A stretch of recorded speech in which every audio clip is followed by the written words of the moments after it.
चलिए, तो आज हम बात करेंगे आर्मेचर रिएक्शंस की। अगर मैं आर्मेचर रिएक्शन की बात करूं तो देखिए, पिछली क्लास में हमने क्या देखा था कि कुछ फ्लक्स आर्मेचर के अंदर जनरेट हो रहा है, जिसकी वजह से मेन फ्लक्स जो हमारा है, इसकी वजह से जो मेन फ्लक्स है उसमें क्या है, डिस्टरबेंस आ रहा है ना। उसमें क्या आ रहा है, वो डीमैग्नेटाइज हो रहा है। कुछ पोर्शन उसका, उस फ्लक्स का डीमैग्नेटाइज हो रहा है। उसके डीमैग्नेटाइज होने से वोल्टेज अल्टीमेटली कम हो रहे हैं। फॉर एग्जांपल, ये आर्मेचर कंडक्टर है ना। नंबर ऑफ आर्मेचर कंडक्टर रहेंगे, बंच ऑफ कंडक्टर्स रहेगा आर्मेचर के अंदर। तो इसका मैग्नेटिक फील्ड मान लेते हैं कुछ ये है ना। अभी स्क्रू रूल से देखेंगे नेक्स्ट स्लाइड्स में, मैग्नेटिक फील्ड ये आ रहा है ना।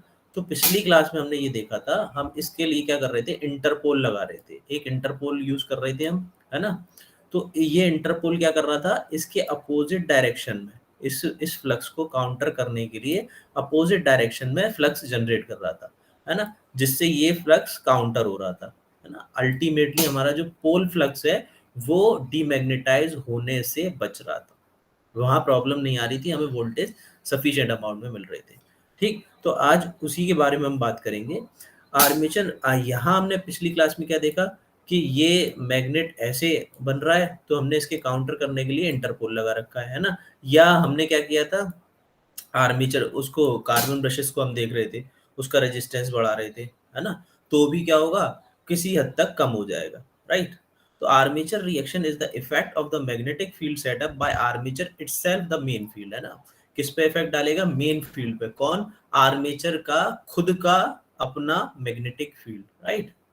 The magnetic flux induced by the armature current has appreciable influence on the main pole flux.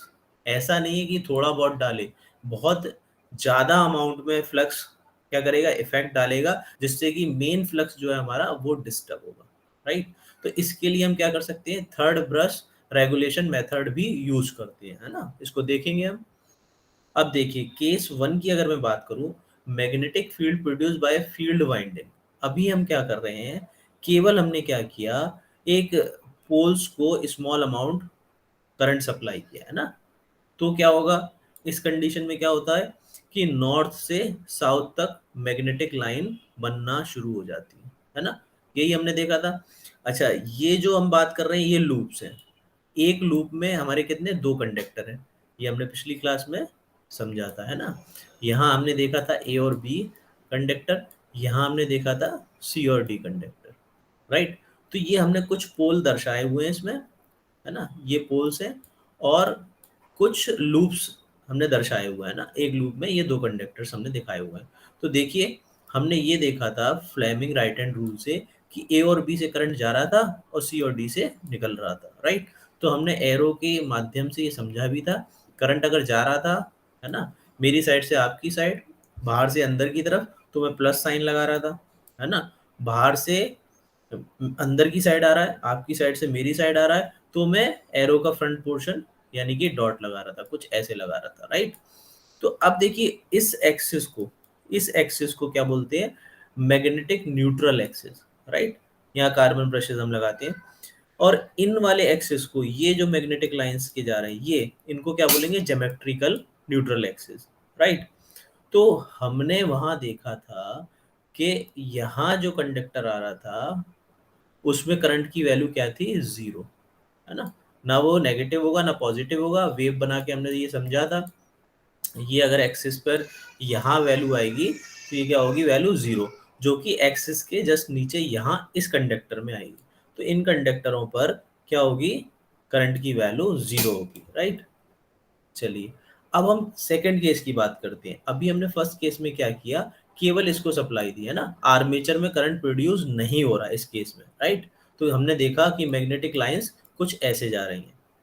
अब सेकंड केस में हमने क्या किया, magnetic field produce by armature conductor when current flow through them. अब हम ये समझने के लिए मानते हैं कि यहाँ, अभी हम समझते हैं कि ये यहाँ मैग्नेटिक फील्ड जनरेट नहीं हो रहा, है ना। अब हम केवल किसका मैग्नेटिक फील्ड देख रहे हैं, आर्मेचर कंडक्टर्स का, है ना। तो आर्मेचर कंडक्टर में यहाँ से करंट इन हो रहा है और यहाँ से करंट आउट हो रहा है, यहाँ डॉट लगा हुआ है। तो देखिए, इसका अपना जैसे मैं ये एक कंडक्टर ले लूं तो इसका अपना क्या है, एक मैग्नेटिक फील्ड है ना। एक दूसरा कंडक्टर ले लूं तो इसका अपना मैग्नेटिक फील्ड है, राइट। तो यहाँ नंबर ऑफ कंडक्टर है तो सबका इंडिविजुअल अपना अपना मैग्नेटिक फील्ड है, राइट। तो ये देखिए, अगर मैं इसकी बात करूं तो हमें क्या, स्क्रू रूल से, इस स्क्रू रूल से चेक करना होता है कि मैग्नेटिक फील्ड किस डायरेक्शन में होगा, राइट। तो देखिए इस स्क्रू रूल से हम समझने की कोशिश करते हैं।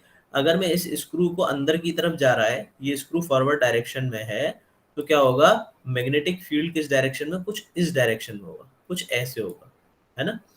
ये देखिए ये बाय हैंड भी बता रहा है। हम क्या करते हैं, अगर ये थंब हमारा करंट का डायरेक्शन शो कर रहा है, करंट का डायरेक्शन शो कर रहा है, तो ये फिंगर्स क्या करेंगी, मैग्नेटिक फील्ड को दर्शाएंगी, ये मैग्नेटिक फील्ड को दर्शाएंगी, राइट। जैसा कि यहाँ फिगर में दर्शाया गया है, इसको क्या बोलते हैं, स्क्रू रूल। तो यहाँ हम स्क्रू रूल लगाने की कोशिश करते हैं। देखिए अगर इस एक कंडक्टर में, मान लीजिए इस एक कंडक्टर में अंदर की तरफ करंट जा रहा है, तो मैग्नेटिक फील्ड कैसे होगा, कुछ ऐसे होगा, है ना। अगर मैं इसे टॉप व्यू में दर्शाऊं तो इन कंडक्टर्स में मैग्नेटिक फील्ड कुछ इस डायरेक्शन में जाएगा, जैसे कि ये एरो लगा हुआ है ऊपर से नीचे की तरफ, है ना, ये ऐसे जाएगा, राइट। अगर मैं इन कंडक्टर्स में दर्शाऊं तो देखिए ये अपोजिट हो जाएगा, है ना। देखिए कहने का मतलब मेरा ये है, ये हमने ये लूप लिया था, इसमें ये कंडक्टर थे, ये यहाँ अंदर जा रहा था और यहाँ से बाहर निकल रहा था, है ना। तो ये मैग्नेटिक फील्ड कुछ ऐसे जनरेट कर रहा है ना। ये मैग्नेटिक फील्ड कैसे जनरेट करेगा, कुछ ऐसे। और ये वाला मैग्नेटिक फील्ड कहाँ जनरेट करेगा, कुछ ऐसे। किससे, स्क्रू रूल से, राइट। तो ये मैग्नेटिक फील्ड कुछ ऐसे जा रहा है और ये मैग्नेटिक फील्ड यहाँ से कुछ ऐसे जा रहा है। कब, जब हमने केवल आर्मेचर में मैग्नेटिक फील्ड को देख रहे हैं, राइट, मैग्नेटिक फील्ड लाइंसों को देख रहे हैं। अच्छा, अगर मैं बात करूं आइडियली, प्रैक्टिकली, तो ऐसा नहीं होता। प्रैक्टिकली क्या होगा, प्रैक्टिकली तो क्या होगा कि मेन फील्ड भी जनरेट हो रहा होगा, और जो कि हमें चाहिए, मेन फील्ड हमें चाहिए, पोल्स फील्ड हमें चाहिए, इसलिए वो जनरेट कर रहे हैं हम, है ना। और आर्मेचर कंडक्टर के अंदर हैवी करंट फ्लो होने से, बहुत अमाउंट, ज्यादा अमाउंट में करंट फ्लो होने की वजह से, है ना, ये हम चाहते नहीं है, उसकी वजह से क्या प्रोड्यूस हो गया, मैग्नेटिक लाइंस, राइट। क्या प्रोड्यूस हो गई, ये वाली मैग्नेटिक लाइंस। चाहते नहीं है बट हैवी करंट फ्लो होने की वजह से, स्टैंपिंग्स का बना है, कॉपर वायर है, बंच ऑफ स्टैंपिंग्स है, नंबर ऑफ कॉपर वायर है, हैवी करंट फ्लो हो रहा है, तो इन्होंने अपना इंडिविजुअल मैग्नेटिक फील्ड बना लिया, राइट। जबकि होना क्या चाहिए था, ये होना चाहिए था, है ना, नॉर्थ से साउथ जाए और इसमें करंट फ्लो हो कंडक्टर के अंदर, कंडक्टर के अंदर, आर्मेचर कंडक्टर के अंदर मैग्नेटिक फील्ड नहीं आना चाहिए था, बट ये आ रहा है, राइट। अगर ये आ रहा है तो ये क्या करेगा, इस वाले फील्ड को, इस वाले मेन फील्ड को, है ना, पोल्स फील्ड को डिस्टर्ब करेगा, डीमैग्नेटाइज करेगा, जिससे वोल्टेज की वैल्यू कम हो जाएगी, राइट। तो अब देखिए क्या एक्चुअल में कंडीशन बनती है। अगर हम दोनों फील्ड को लगा के देखें तो ये कंडीशन कुछ बनेगी ऐसे। देखिए जाना तो कुछ ऐसे चाहिए था, नॉर्थ टू साउथ, सीधी लाइन, जैसा पिछले फिगर में हमने देखा, बट आर्मेचर के रिएक्शन की वजह से, आर्मेचर के magnetic field by default generate होने की वजह से, क्योंकि करंट फ्लो हो रहा है, राइट। तो ये क्या करता है, इस मेन करंट को, ये जो सीधे जाना चाहिए था, इस मेन करंट को कुछ ऐसे फ्लो कराएगा, है ना, कुछ ऐसे फ्लो कराएगा। अगर मैं बात करूं तो देखिए आप ऐसे रोटेट होंगे तो इसको हम लीडिंग एज बोलते हैं, जो हमें पहले मिलेगा उसको हम लीडिंग एज बोलेंगे, है ना। ये ऐसे रोटेट हो रहा है आर्मेचर, तो ये लीडिंग एज है। तो आप ध्यान दीजिए इस लीडिंग एज पर यहाँ मैग्नेटिक लाइंस की डेंसिटी कम है ना। इसको रब करके समझते हैं। यहाँ आप देखेंगे ये इस वाले लीडिंग एज पे मैग्नेटिक लाइंस की डेंसिटी कम है। अगर मैं ये ट्रेलिंग एज पे देखूं, यहाँ मैग्नेटिक लाइंस की डेंसिटी बढ़ गई, है ना। अब फिर आप यहाँ आएंगे लीडिंग एज, तो इस पर देखिए ये क्या हुआ, यहाँ डेंसिटी कम हो गई, यहाँ मैग्नेटिक लाइंस की डेंसिटी ज्यादा हो गई, राइट। जो पहले आता है उसको लीडिंग बोल देते हैं, जो बाद में आ रहा है उसको ट्रेलिंग एज बोल रहे हैं, राइट। तो ऐसा होने की वजह से ध्यान दीजिए, ये मैग्नेटिक लाइन डिस्टर्ब होने की वजह से कायदे में कैसी होनी चाहिए थी, यूनिफॉर्मिटी, यहाँ भी वही सेम डेंसिटी है, यहाँ भी वही सेम डेंसिटी है, बट ऐसा एक्चुअल में होता नहीं है। यहाँ डेंसिटी कम हो गई और यहाँ डेंसिटी बढ़ गई।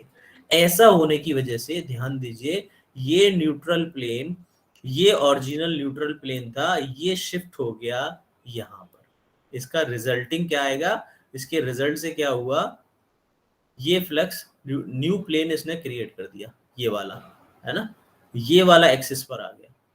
होना क्या चाहिए था, इस कार्बन ब्रश के नीचे होना चाहिए था इस एक्सिस को, बट इसके आर्मेचर रिएक्शन की वजह से ये एक्सिस शिफ्ट होकर कहां पहुंच गया, यहां कहीं पहुंच गया, ये वाला नया प्लेन बन गया, ये नया एक्सिस बन गया, राइट। अब ध्यान दीजिए, अगर मैं बात करूं, देखिए, जो ब्रशेस के, जो कार्बन ब्रशेस के नीचे कंडक्टर आना चाहिए, यहाँ जो आना चाहिए, जैसा कि अभी हमने बात करी, उसकी वैल्यू, उस इसमें करंट की वैल्यू क्या होनी चाहिए, 0।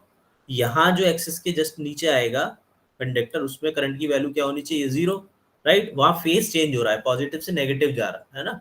तो अब इस एक्सिस के शिफ्ट होने की वजह से ये कंडक्टर देखिए, ये वाला कंडक्टर, यहाँ जो कंडक्टर होगा, है ना, यहाँ जो कंडक्टर होगा उसकी वैल्यू 0 हो जाएगी, राइट।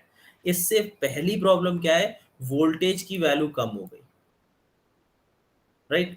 दूसरा क्या होगा, यहाँ पे आर्किंग प्रोड्यूस होने लग जाएगी। जो चिंगारी हमारे लिए यूजफुल है उसे हम क्या बोलते हैं, बेनिफिशियल है, उसको हम जनरली स्पार्क बोल देते हैं। जैसे स्पार्क प्लग के केस में अगर मैं बात करूं तो स्पार्क वो हमें यूजफुल है, हमें चाहिए, है ना, एयर फ्यूल के मिक्सचर को बर्न करने के लिए। बट यहाँ पे ये चिंगारी हमें नहीं चाहिए, तो इस चिंगारी की वजह से क्या होगा, ये कार्बन ब्रशेस खराब हो जाएंगे, इनकी लाइफ कम हो जाएगी, जल्दी खराब हो जाएंगे, है ना, इनमें पिटिंग हो जाएगी, ठीक।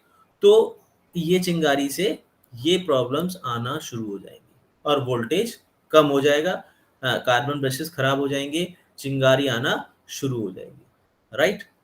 तो ये सब किसकी वजह से हो रहा है, आर्मेचर रिएक्शन की वजह से, ठीक है। अब वाउंड फील्ड मोटर्स पढ़ने से पहले